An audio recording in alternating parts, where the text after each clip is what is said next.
Toutes ces terres que vendangeront mes yeux au passage, un arbre à l'autre, je te dédie, pour violoniser les couleurs de l'abri et jouer sur ton crâne un poème d'adieu. Je t'oxygène à la sève d'un arbre, au creux d'une senteur, aux doigts fertiles de l'abri. Laisse-toi respirer. Bonjour, c'est Violaine Vanoyek. Nous reprenons aujourd'hui les grandes énigmes de l'Égypte que nous avons abordées la semaine dernière. Je vous rappelle que le livre est paru aux éditions du Rocher et que Samia m'accompagne toujours à la technique. Alors des énigmes, il y en a. Je ne peux pas toutes vous répondre aux questions que vous vous posez malheureusement, mais on va essayer de continuer dans la même veine que la dernière fois.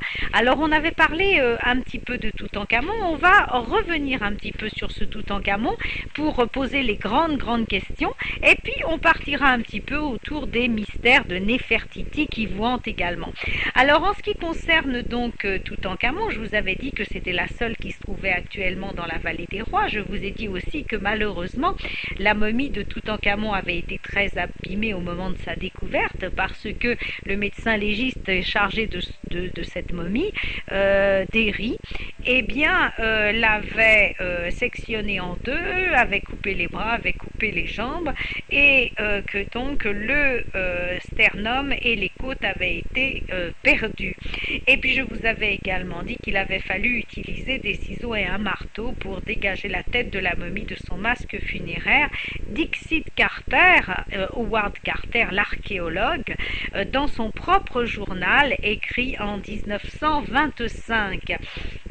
Et oui, donc puisque les bandelettes pour la première fois ont été retirées du corps de Toutankhamon le 11 novembre 1925 par ce professeur d'anatomie au Caire, médecin légiste qui était Douglas Déry.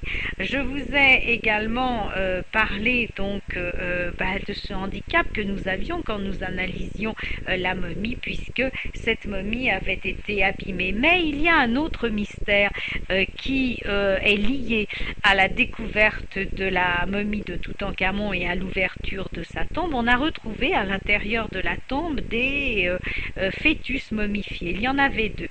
Alors, est-ce que cette découverte est réelle? Est-ce que c'est une légende? Et qui pouvaient être ces enfants qui étaient enterrés avec Toutankhamon? Alors, après avoir sorti les objets qui se trouvent dans l'antichambre et dans la chambre funéraire, Howard Carter s'est introduit dans la pièce, une toute petite pièce qui se trouve à côté de la chambre funéraire en contrebas et qui s'appelle la pièce du trésor.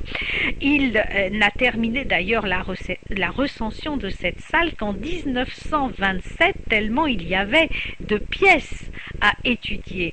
Et Carter a pourtant évalué à 50% le nombre d'objets volés par les pilleurs de tombes, car contrairement à ce que l'on a dit, la tombe de Toutankhamon avait été visitée et pillée par les pilleurs de tombes. Les salles étant extrêmement petites, toutes ces pièces avaient été accumulées les unes sur les autres, les chars avaient été démontés, mais 170 objets quand même ont été retrouvés, et c'est vraiment une toute petite salle. Alors les pilleurs avaient manifestement fouillé dans des paniers, dans des coffres, ils avaient volé des onguents, ils avaient emporté des statues du roi dont on a retrouvé que les socles.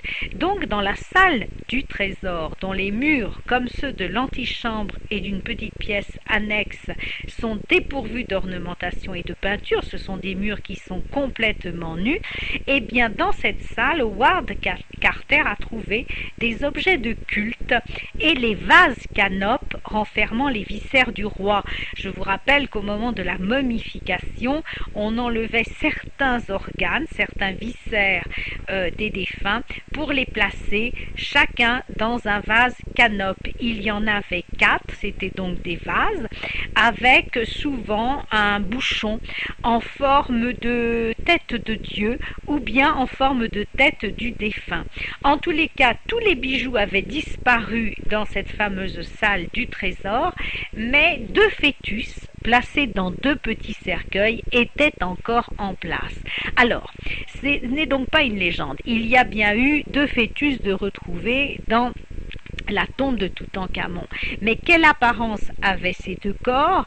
Eh bien, l'un faisait 30 cm de long, l'autre 25 cm. Il s'agissait donc de momies de petites filles, ça ce n'est pas contestable.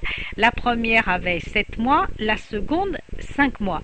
Alors il est tentant de penser que ces corps représentaient ceux des sœurs de Toutankhamon, mais il n'est dit nulle part que le jeune roi avait des sœurs. En revanche, il était marié depuis plusieurs mois à une des filles de Néfertiti qui s'appelait Anxénamon.